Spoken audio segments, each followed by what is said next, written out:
G'day, my name's Anthony from Australia, and I'm the founder of Soul Safari. I've got 5 minutes in that, so I'm going to have to talk fast, and the wallaby running away from a Tasmanian devil. Over the years, I've been really fortunate to be involved in building, resourcing, and financing charities in China, in Russia, Thailand, Philippines, and India. And I've had what I consider to be a really rich life. But it wasn't always that way. I was in the corporate game, you know, the whole thing, national practice director of PricewaterhouseCoopers, Accenture, and all the rest, doing the whole corporate gig, 3 secretaries, corner office, fancy cars, and it wasn't satisfying. I mean, you've heard of all that. You know, picture me, I suppose, with 7 board meetings that day, and I think by the end of the 5th board meeting, I was ready to kill someone. I think by the 6th board meeting, I was probably ready to kill myself. And I think somewhere in the 7th, the universe sort of opened up and that and sort of was like, okay, stop bloody blaming every other bugger out there. Stop whinging and being a victim and start asking yourself the hard questions. And the questions I had to ask, and I had to sit down there and say, have I lived a full and adventurous life? Have I loved? And did I actually matter and make a difference in this world? And the answer I came up with was no, no, and no. Bugger. But it's like what Porter said, is you get these random connections. You know, the people come into your lives, and I met a guy called David, and that changed my life. And the thing with David is, look, he's not any saint. He's not like some guru. He's not like some angel or whatever in that. But you know, he was going to get his life changed by being carjacked in 1994 by a 9-year-old Thai girl. He's traveling through Thailand, and the Burmese armies crossed the border. They've gone into the villages of the indigenous people and decimated everyone. Every single person was killed bar a few, and some of those people were escaping. As they escaped, they were rounded up by human traffickers. The men were sent off to slave camps. The women were sent into prostitution in Bangkok to be raped 15 times or more a day. David didn't know what was happening. As he drove straight down into the killing fields.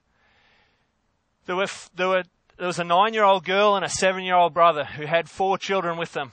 They were hiding in the bushes alone by themselves and that. They'd been without food and water for 4 days.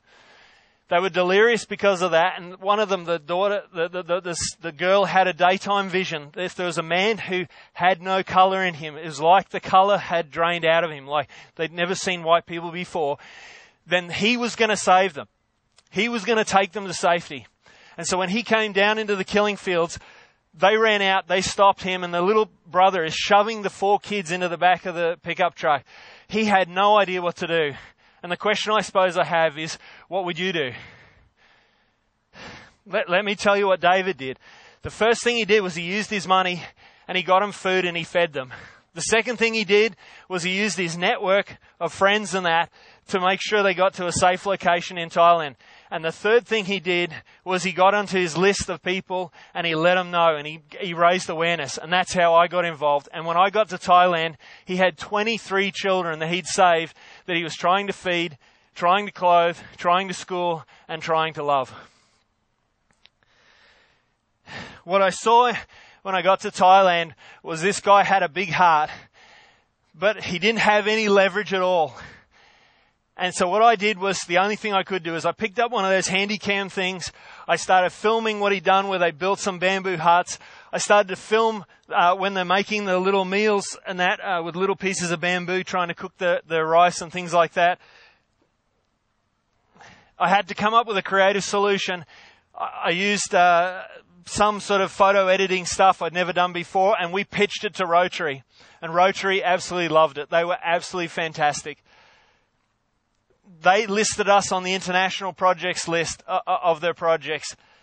Chicago gave us dollar for dollar matching for every dollar that we raised all around the world.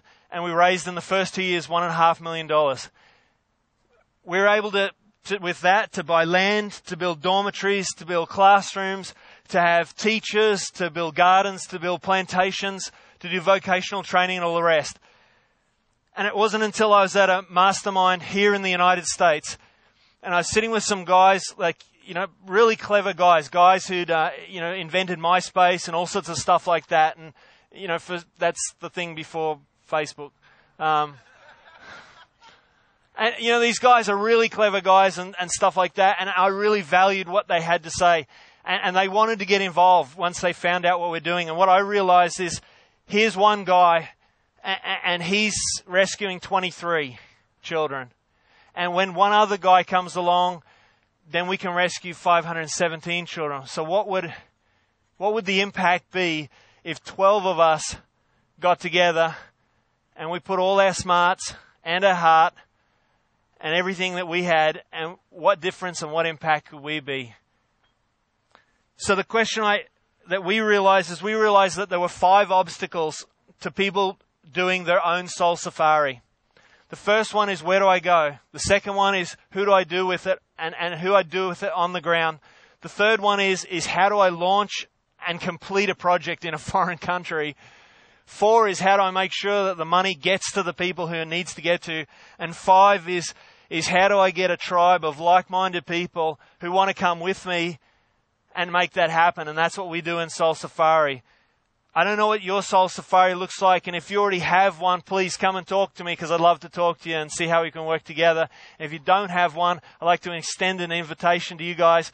You can come with us, and maybe you're going to be with us this November in Calcutta in India, where Mother Teresa walked, picking up kids off rubbish dumps. Now, my name's Anthony from Australia. Thank you.